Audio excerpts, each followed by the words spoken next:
அஸ்ஸலாமு அலைக்கும் வரஹ்மத்துல்லாஹி வபரகாத்து. அளவற்ற அருளாளரும் நகரற்ற அன்புடையனுமாகிய அல்லாஹுவின் திருப்பெயரால் துவங்குகின்றேன். கற்றுக்கொள்வோம், கிடைப்பிடிப்போம். தினம் ஒரு தகவல் எண் 830. தலைப்பு பூமி பந்து தொடர் 7.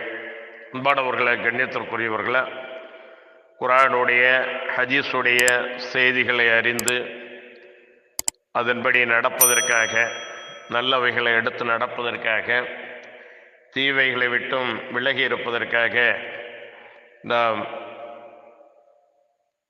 முயற்சிக்க வேண்டும். அல்லாஹ் சுப்ஹானஹு வ தஆலா ஹலாலானவைகளை உண்ணுமாறு கூறுகின்றான். அல்லாஹுவால் அனுமதிக்கப்பட்ட தூய்மையான பொருட்களையே நாம் உண்ண வேண்டும் என்று நமக்கு கட்டளையிடுகின்றான். யா அய்யுஹன்னாஸ் குலூ மிம்மா ஃபில் அர்லி ஹலாலன் தய்யிபன் வலா தத்தபிஉ குதுவாத்தி ஷைத்தான் இன்னஹு லக்கும் அதுவும் முபீன். மனிதர்களே, பூமியில் உள்ள பொருட்களில் அனுமதிக்கப்பட்டவற்றையும் பரிசுத்தமானவற்றையும் உண்ணுங்கள். ஷைத்தானின் அடிச்சுவடுகளை பின்பற்றாதீர்கள். நிச்சயமாக ஷைத்தான் உங்களுக்கு பகிரங்க பகைவனாவான். 2வது அத்தியாயத்தின் 168வது வசனத்திலே அல்லாஹ் இவ்வாறு கூறுகின்றான்.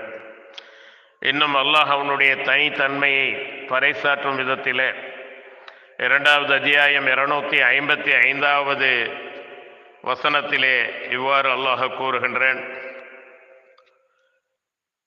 அல்லாஹு லா இலாஹ இல்லா ஹுவல் ஹய்யுல் கய்யூம் லா தஅஹுதுஹு சினத்தும் வலா நௌம் லஹு மா ஃபிஸ் ஸமாவாதி வ மா ஃபில் அர்த் மன் ஸல்லதி யஸ்ஃபஉ இன்தஹு இல்லா பிஇذனிஹி يعلم ما بين أيديهم وما خلفهم ولا يحيطون بشيء من علمه إلا بما شاء وسع كرسيه السماوات والأرض ولا يعوده حفظهما وهو العلي العظيم.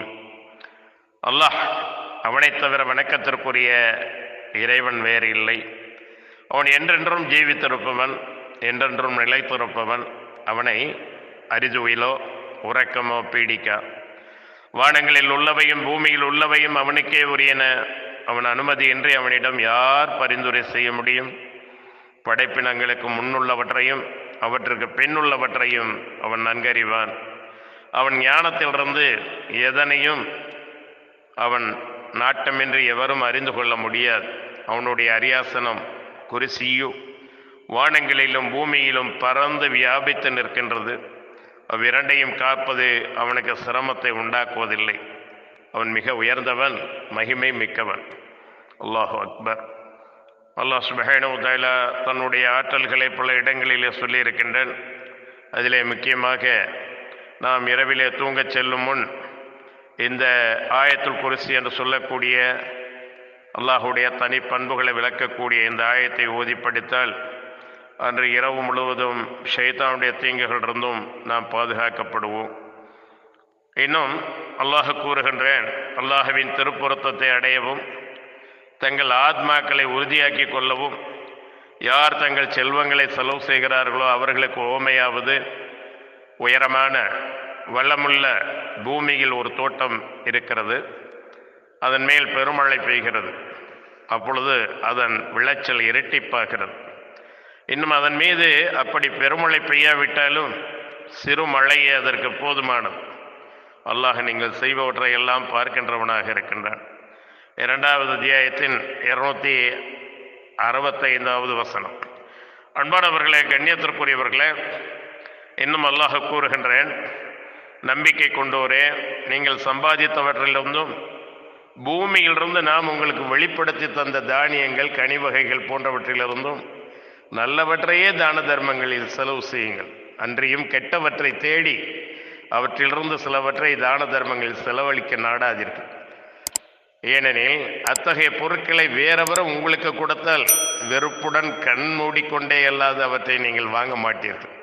நிச்சயமாக அல்லாஹ் எவரிடத்தும் எந்த தேவையுமற்றவனாகவும்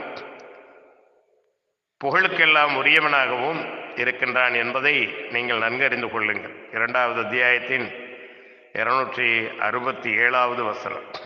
அல்லாஹ் வழங்கியதிலிருந்து அல்லாஹ் சொல்லிய பிரகாரம் செலவழிக்கக்கூடியவர்களாக, அல்லாஹுடைய திருப்தியையும் அல்லாஹுடைய மன்னிப்பையும் அல்லாஹுடைய அருளையும் அல்லாஹுடைய சொர்க்கத்தையும் பெறக்கூடியவர்களாக வல்ல இறைவன் நம் அனைவரையும் ஆக்கிக்கொள்ள வேண்டும். இன்னும் வரும் இன்ஷா அல்லாஹ். வாஹிர் தஅவானா அல்ஹம்துலில்லாஹி ரப்பில் ஆலமீன். அஸ்ஸலாமு அலைக்கும் வரஹ்மத்துல்லாஹி வபரகாத்துஹு.